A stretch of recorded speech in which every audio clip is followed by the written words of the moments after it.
Hello, welcome to Rob on Holiday. Today we're going to answer the question, how much can I get done in the Magic Kingdom by using lightning lanes and how much is it going to cost me? Magic Kingdom is home to so many classic and new rides that it's almost impossible to do everything in one day. But in this video we wanted to show you how much you can get done in a morning at the Magic Kingdom using a mixture of standby lines and lightning lanes. And talking of lightning lanes, let's just briefly go over what we did to prepare for our morning at the Magic Kingdom before our trip. Lightning lanes are Disney's paid skip the line passes, and they come in two categories. Lightning Lane Single Pass, where you pay per ride for the most popular rides in the park, and Lightning Lane Multi-Pass, where you pay a flat rate fee to be able to book slots to skip the line at most attractions in the park. We're not going to go into the exact details here, but if you want more information about lightning lanes, we have a full guide on the channel breaking down everything you need to know. So, 7 days before our trip, we booked all of our lightning lanes, including those for our perfect morning at the Magic Kingdom. For this day, we booked single pass for Tron Light Cycle Run and Seven Dwarfs Mine Train, and multi-pass slots for Tiana's Bayou Adventure, Haunted Mansion and the Many Adventures of Winnie the Pooh. And with that, let's get back to Rob at the Magic Kingdom Park. Good morning from the Magic Kingdom. We've got some multi-pass lightning lane booked. We've got a few single lane lightning booked. I'm going to see what else we can do in between time.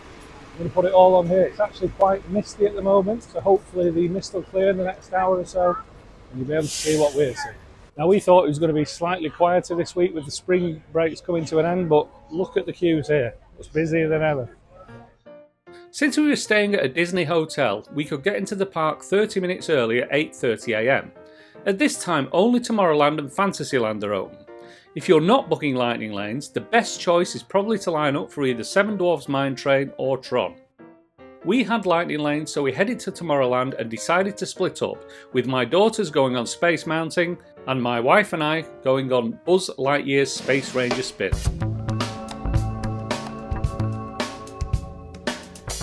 Space Mountain is an indoor space-themed roller coaster. It's a little jerky, which is why I decided not to ride it on this occasion, but it's certainly exhilarating and a lot of fun racing through the dark. Our pick for the morning was Buzz Lightyear's Space Ranger Spin, an interactive shooter game where you team up with Buzz Lightyear to defeat the evil Emperor Zurg. This one can get quite long later on in the day, so it's not a bad choice to rope drop if you're not interested in roller coasters or you're travelling with kids. So for the first ride, unusually the party split on two. The more daring went on Space Mountain behind us here. My wife and I went on the relatively sedate Buzz Lightyear Space Ranger Spin. Next, we're heading over to the People Mover. So this is the People Mover. It's quite a sedate ride. This is the DTA Blue Line. Now it's worth pointing out the reason that we can do these kind of smaller rides now is because we've got lots of multi-passes and single passes booked. We've got 3 multi-passes and a single pass on Tron and the Seven Dwarfs Mine Train. Yeah, we just enjoyed a few quiet rides. We'll be off to Tron soon.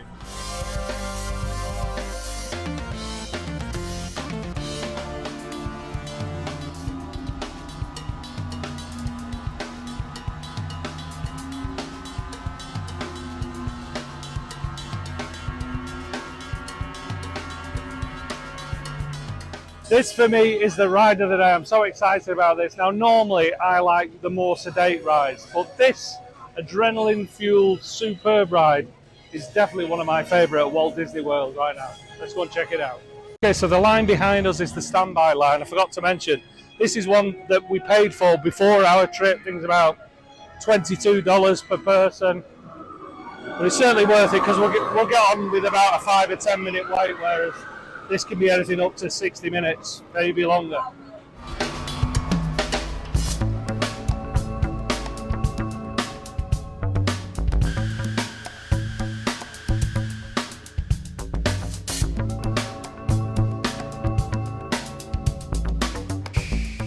Tron is the only ride at Walt Disney World where you have to store any bags and loose items in a locker before you board. The lockers are free and you can either use your Magic Band or your park ticket to lock and unlock the locker.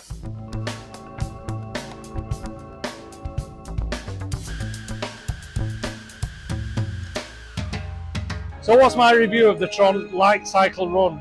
wow, absolutely amazing, adrenaline-filled ride. Like I say, I'm usually more for the sedate rides. I do like the odd fast ride, and this is one of them. The thing that's great about this is, although it's fast, it's very smooth. You're not jerked about, it's just one smooth. You'll see a train come behind me in a minute, and it's just such a smooth experience. But the acceleration off the start line, wow, it's absolutely incredible. And the position you're in, you kind of folded over a bike like that. But if if you're not comfortable doing that kind of thing, there's a carriage at the back of every few cars. When you get all the way to the bottom of the ramp, you can say, "Please, can I ride in the back car?" And that's like a standard seat where you're down with the lap bar across you. So you don't have to miss out on this if you've got a disability or you don't like lying flat. But do not miss this ride. Another tip is, hopefully we'll put this later in the video, but make sure you ride it at night. It's absolutely exhilarating. The hood is all lit up in orange and blue. It's just a stunning piece of architecture as well as a great ride. So don't miss it. Okay, we're heading over to Fantasyland now for our next ride. But before we do that, we're probably going to have a break. But this is a good, I won't say shortcut, but lesser populated, less busy route under Tron round to Fantasyland. The path next to Tron leads out to the back of Storybook Circus, which then leads into the main section of Fantasyland. It was already getting hot, so our next stop was for a drink and a snack at our favourite snack location in the park, Gaston's Tavern. So we've stopped by Gaston's Tavern for a snack. Look at this caramel creme brulee. I don't think I'm too greedy. I am eating a lot on this holiday, but this is to share between two people. I'm not having this one, but this is a grey stuffed cupcake. And Le Fou Brew, it's like an icy apple drink with I don't know what it is on top. It's like a sweet foam, it's very nice. Okay, that's the snack done, and now we're on a run of lightning lanes, which is good because the park is really busy this morning. First up we have the Seven Dwarfs Mine Train, which was one we paid for an individual lightning lane, single lightning lane, sorry. And then we've got two of our multi-pass lightning lanes in Winnie the Pooh and Haunted Mansion. The Seven Dwarfs Mine Train was the last of our single passes for the day. It's one of the most popular rides in the park, so it's definitely a good choice for a lightning lane if you're willing to pay. And it tends to be on the cheaper side when it comes to single passes.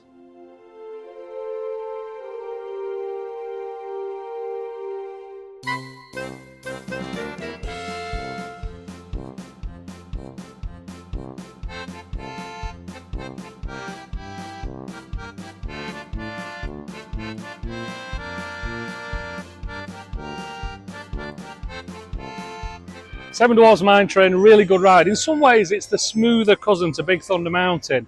I mean, there is a bit of jerkiness in it, but in general, the carriages actually roll with the ride, which makes for quite a comfortable ride. Obviously, it's based on Snow White and the Seven Dwarfs. You've got a lot of open track in the open air. Then you go in a mine section where you see all the dwarves digging and all the gemstones that they've dug out. It's quite a short ride, but a very good one. On a day like today, you really need some kind of multipass or to be in the line when the park opens, because I think the wait times now is well over an hour. Obviously, for us with the single pass lightning lane we used, we booked before we came here and we got straight on it.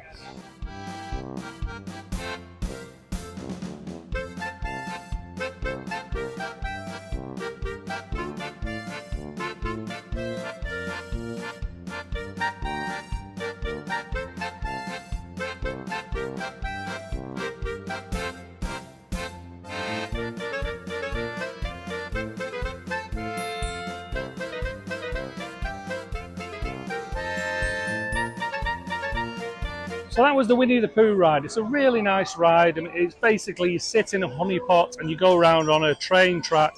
It takes you through the world of Winnie the Pooh, pays nice homage to the original books, as you've got like book pages everywhere, but also, of course, the Disney characters you know and love from the films. Now, a couple of things I really like about this is the motion of the vehicle, the honey pot you're in. As I said, it is on a track, but then when you go through a Tigger section, it kind of goes up and down to simulate Tigger's bounce. But even better for me, I like the ride.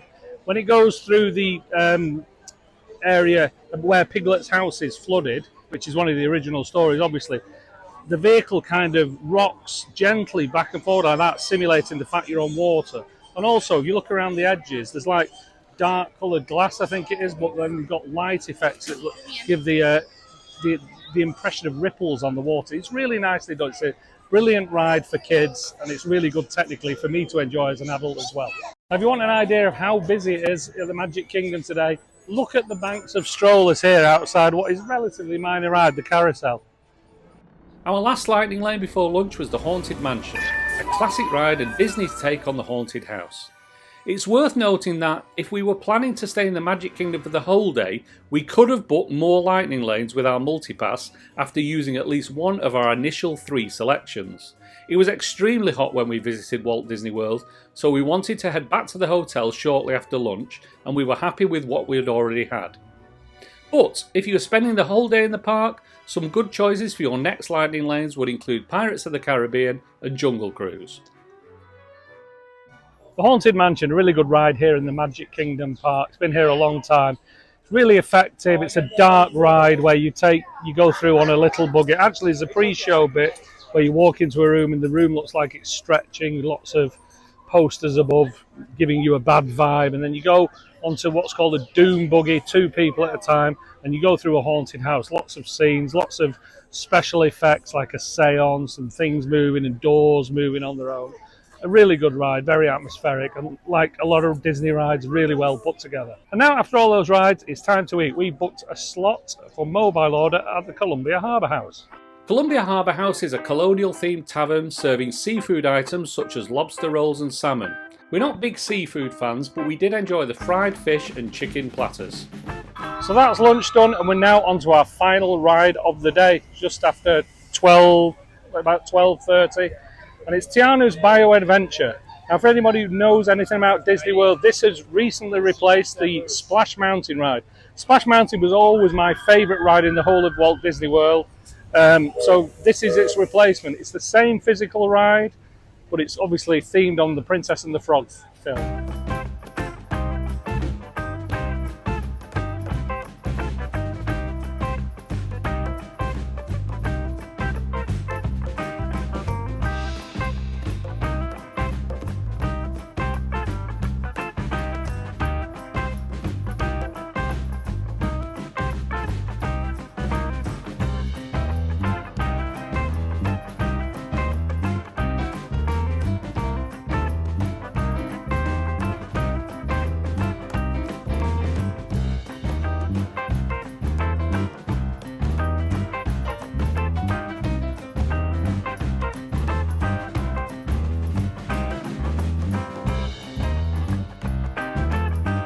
That was Tiana's Bio Adventure, and I've got a good soaking, but luckily it's about 30-31 degrees, so it's nice to get a bit cooler.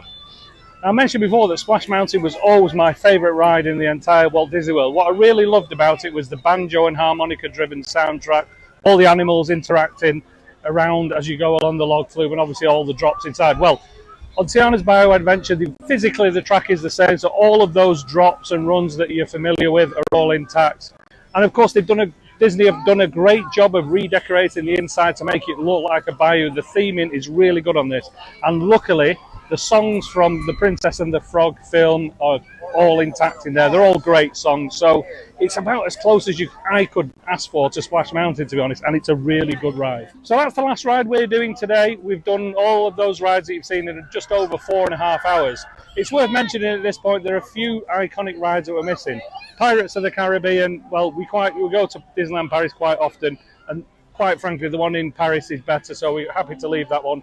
Jungle Cruise is a good ride, but we've already done it in the holiday, and it can sometimes build up with big queues, so we're happy to give that one a miss today. The other big one missing, of course, is Big Thunder Mountain, which closed for a long time for renovation. So I'm pretty happy that we've done everything else. We've done most of the headliners this morning. So that was our morning and a little bit of the afternoon in the Magic Kingdom. We arrived around 8:30, and it's just after 1 o'clock now, so 4.5 hours, and we've got a lot done. But we've got to point out that we had to spend money and had to do a lot of planning to make that happen. First of all, we planned our lightning lanes before we even set off from home. We paid for them before we set off from home. So in that, we've got the multipass lightning lane where we booked 3 of the rides. I think it was Winnie the Pooh, Haunted Mansion, and Tiana's Bio, of course, we've just done it. And then we also paid for 2 single lightning lanes, which were Tron and the Seven Dwarfs Mine Train. Now, the total cost of all of those lightning lanes was $280 for 4 people. So that's $70 per person. So it's not cheap. But what it has enabled us to do is to do it in 4.5 hours. If you didn't spend the money on those lightning lanes, and maybe you got here at 8 in the morning and you're happy to walk around and queue until 6 o'clock, then you could probably do everything that we've done without paying a penny. So I think we did it really well. It's cost us the money, but it was a really nice experience. Thanks for watching Rob on Holiday. We hope you enjoyed visiting the Magic Kingdom with us. If you did enjoy it, then please consider subscribing to the channel. It really helps. If you've got any questions, please put them in the comments below. We'll be more than happy to try and answer them. In the meantime, thanks for watching, and we'll see you next time.